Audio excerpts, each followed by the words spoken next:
Ilang dokumento ng mga tinaguriang big boss ng Pogo at kumpanyang iniuugnay kay suspended Mayor Alice Guo ang nadiskubre sa binuksang mga vault sa isang leisure park sa Clark, Pampanga.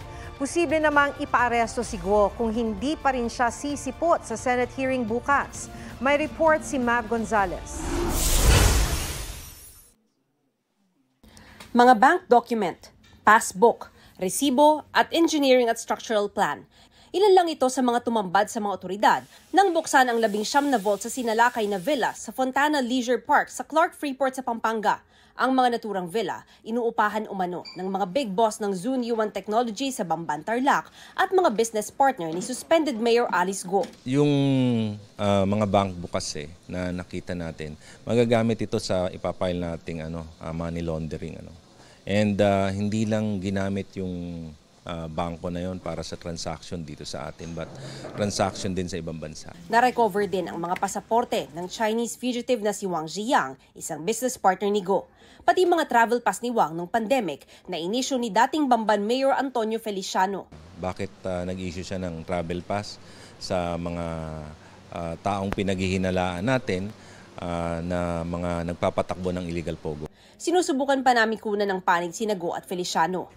Nakakuha rin ng mga importanteng dokumento ng iba pang Baofu incorporators na sina Zhang Ruijin at Lin Baoying na sangkot naman sa malaking money laundering case sa Singapore. Ipapacheck naman sa LTO ang mga na-recover na triplet plaka o triplicate vanity plates.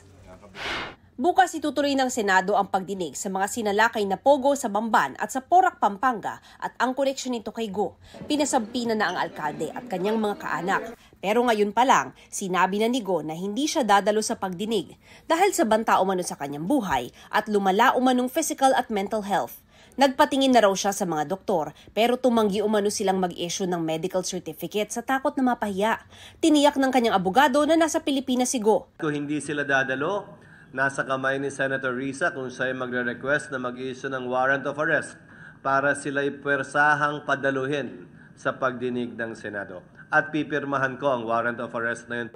Giit ni Senate President Cheese Escudero, pwede padalhan ng Senado si Guo ng doktor para tingnan ang kalusugan niya.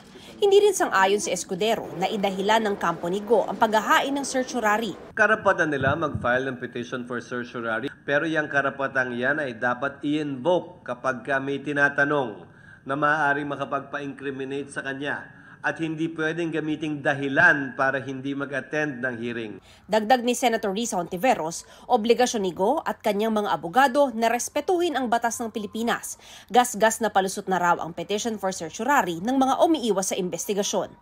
Mav Gonzalez, nagbabalita para sa GMA Integrated News. Huwag magpahuli sa mga balitang dapat ninyong malaman. Mag-subscribe sa GMA Integrated News sa YouTube. Sa mga kapuso abroad, subaybayan nyo kami sa GMA Pinoy TV at sa www.gmanews.tv.